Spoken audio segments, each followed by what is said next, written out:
We got it. Hey, Hey, happy New Thought morning. Tuesdays, Rich. Hey, happy New Thought Tuesdays. How was your holiday? Holidays are going really well. Great, me too. Went to So, an amazing hotel. It was wonderful.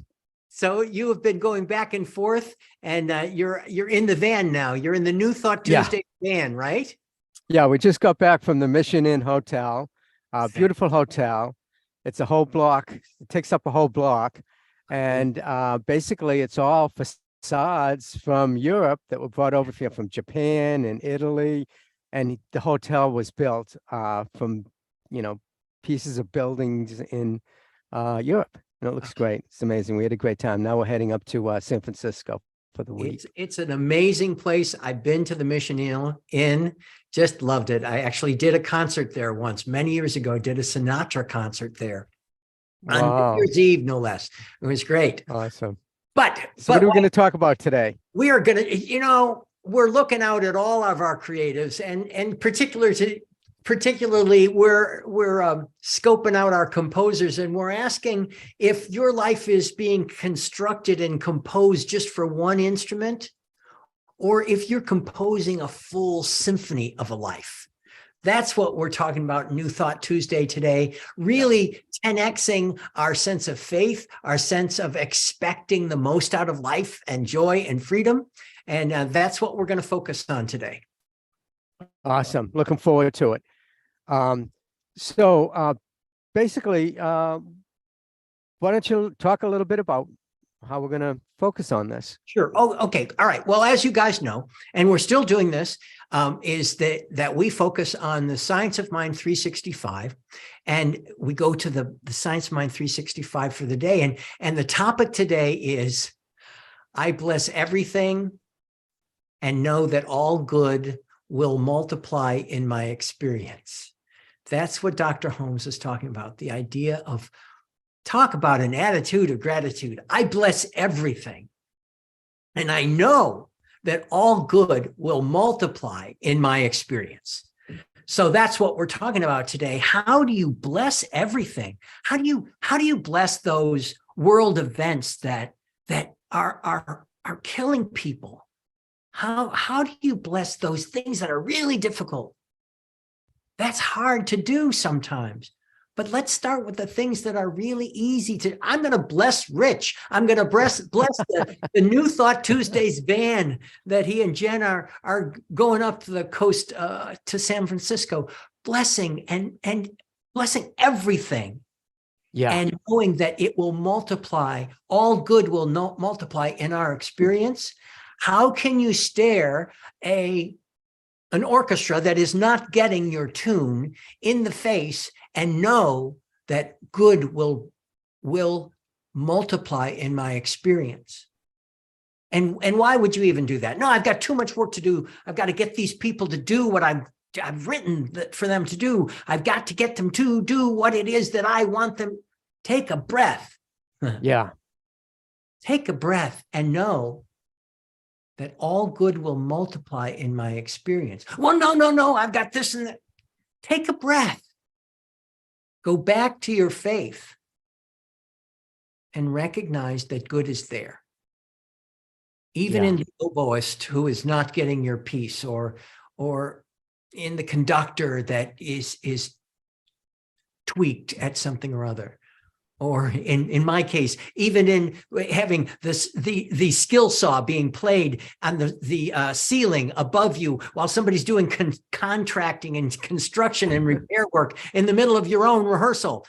Take a breath and know that all good will multiply in your experience. So, Yeah. Holmes, Well, you were talking about blessing, Dean. Even yes. bless that guy that with the saw that's interrupting your music. Bless the God. You bless everything. And I think the more that you bless things, it's like focusing on the good, and you're going to get more of that. So even the things that seem to be bad, there is no good or bad, like you say, there's good and not good. So even the things that are not good, bless those. Bless your enemies. Bless the things that aren't working out in your life the way you want them to work out. Yeah. And then through these blessings, you'll find that everything will fall into place and you'll get what you want in the end. But if you focus on what's disturbing you, you're going to get more of that. So, you know, I like that whole idea, what you're saying about blessing everything. Holmes writes, he's talking about the chapter, Nazdrovia, cheers to you. Holmes writes, James in the Bible tells us that we should look at the perfect law of liberty. Yeah. Follow its precepts, follow what it says, and then we'll be blessed in our deeds. So this means to him, keep a single eye or a centered presence, centered on the presence, the power, and the responsiveness of spirit.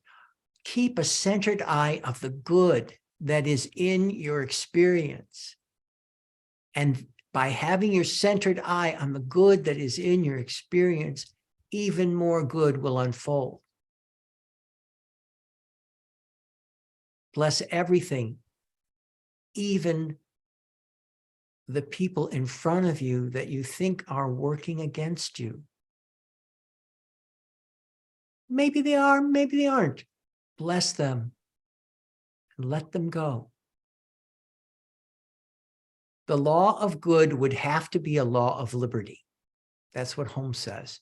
And he says, since bondage could not come from freedom any more than death could come from the principle of life, the law of good would have to be the law of liberty. So we're looking for goodness, appreciation, and freedom. Freedom. Yeah. Yeah. The law of liberty, you know, we set a cause into motion to create an effect because we have freedom of choice. And so the law of liberty is just to just be able to express yourself in whatever way you feel necessary, and know that, you know, that there's a principle behind that principle of good, the law of good. It's also the law of liberty. So when we're talking about the law of liberty and the law of good, Rich, when it comes to being a member of the entertainment industry, whether you're a filmmaker or a writer or a musician or in theater, when you talk about the law of liberty, the law of freedom, and this idea of blessing everything, where have you experienced in your career blessing things that one would not normally bless? Where have you experienced that? Oh God, every day I experience that. And what I do is I go into prayer, affirmative prayer, and that's like blessing everything. Just recognizing that the infinite power and presence working through me is perfect, whole, and complete. Life is unfolding in perfect order. And just getting back into that sense that we're connected to the creator of all it is. And as being connected to it, then you know, life just unfolds beautifully. So if something's going wrong in my life, I don't focus on it. I just focus on the prayer, just knowing that, you know, everything in my life is unfolding in perfect order. When I know that, then it just unfolds in perfect order. It's when I get caught up in the stuff that's going on in my life that isn't the way I want it to be, the not so good, is when I create more of that. So I've really trained my mind just to stop, like you say, take a deep breath, go within, and just recognize that right where I am, God is, divine presence is. Right where I am, the good is, my highest good is right here in my life. And then that just shows up in form in my life. And things switch just like that. And you can take a bad circumstance and you can go into prayer about it, and all of a sudden everything around you shifts. And it's like magic, but it's speaking the word. In the beginning was the word was with God, and the word is God. So you speak the word, you're putting the law of good into motion for whatever you want to create in your life. And by doing this work, Dean, and I think you'll agree too, the more you get involved in what we're teaching here, the principles, the more life seems to just flow, and everything just seems to be working in the highest good for you, because it is. But we're just opening that door for our highest good through prayer and through faith and through practicing the principles that we teach. And So that's does that answer your question? I don't remember. What was the question? absolutely. Well, see, here's what happens oftentimes when I hear you speak, Rich, I will be taking in word for word, and I'm also taking in the intention of what you're saying.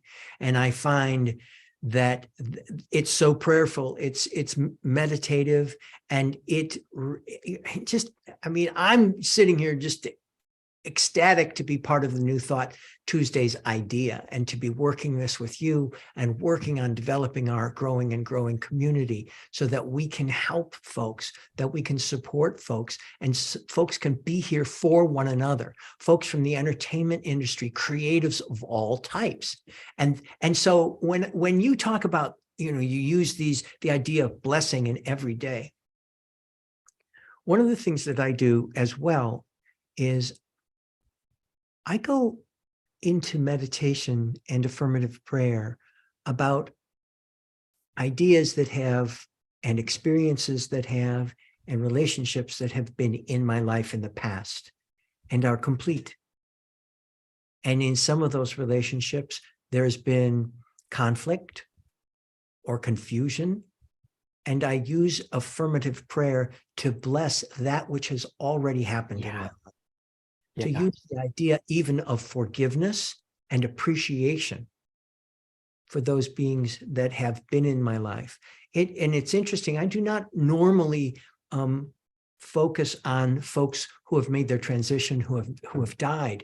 But in the last few days, I've been more aware of folks that have blessed my life and folks who have not so blessed my life, who've passed away, who've made their transition, and just blessing them, blessing them, being grateful for them. This makes it easier when I am in the business world, when I'm working with New Thought Tuesdays or my private clients or my groups, or speaking, when there might be something that appears to be a conflict. I just metaphorically raise my eyes to good and say, how's this happening for me? And I find the answer comes so much more easily. And my father, speaking of folks who have passed away, my father was a big fan of the poem If. If people are losing their heads about you, all those are losing their head around you while you're keeping yours. This is a way of honoring my father, to know, while there's a situation of conflict, I can maintain my sense of focus on the presence, and be centered on the blessings and being grateful for them. Yeah, focusing on the blessings and being grateful for them. We went to this hotel, and my wife and this is what I'm talking about, when you live a prayerful life, and everything just seems to flow for your highest good. We booked our room. Jennifer booked the room, and we got there and they didn't have the room for us. They made a mistake or something. And Jennifer's going, and we booked on the second floor in the back or something, because that's all that was available. And what happened is the woman said, oh, you know what? It was our mistake. We're going to upgrade you. They upgraded us to this beautiful suite. And so we had this, it was maybe, $1,000, $750 to $1,000 a night for this room, that we only paid, half of that, a fraction of that. So we got upgraded. But that's how it happens. I think that's how, when you live a prayerful life and you bless everything, then that just comes back to you as blessings. The more you bless, the more blessings you get in your life. And then the whole weekend just unfolded beautifully. We had such a great time in the hotel, and the lights, and they changed everything. Those little animatronics, the old ones that were half broken down, they looked like they were from 50 years ago. They're gone. They don't have those anymore. It's well lit up. It's very redesigned, and it looks beautiful. Yeah, they took out the old animatronics. They put in some new ones of angels and stuff, but the old ones that were like mechanically going like this and missing a step. I love those. We were there several years ago, as I said, and I just love, and I bless the memory of it. I just love that the Mission Inn, and no, the Mission Inn is not sponsoring us today. Yeah, no, it's not. But anyways, that was great. Thank you for this conversation. We're gonna get on the road. You're going to hit the road. We're going to start the conversation here with our New Thought Tuesdays community. I so look forward to this conversation because we're meeting with folks who are creatives, who are here to support each other, to share what they are learning, share what they are wanting, and help one another. And so we're going to start that conversation. We're going to stop all of the recording and we'll start in on that. So we give great thanks and bless you all here on social media. If you're catching us on social media, we send you love and light. Happy New Year coming up. And Also, we're going to tell them how they can get in touch with us. And sign excellent. up. Excellent. Yeah. So would you please go to newthoughttuesdays.com and you're going to see the opportunity there to sign up for reminders. And when you sign up for a reminder, you'll get an email from us that has the private link that will bring you into our Zoom room here. And then once we stop the recording, we all go into the room together and we have a discussion about the event of the day, the topic of the day. So go to newthoughttuesdays.com and sign up for that reminder, and we will invite you and send you that private link. And I look forward to this conversation, and we will see you again next Tuesday, January 3rd. Okay. Thank you. Take care, and we'll see you on Tuesday. Yep, I sure will. One moment. Let me stop.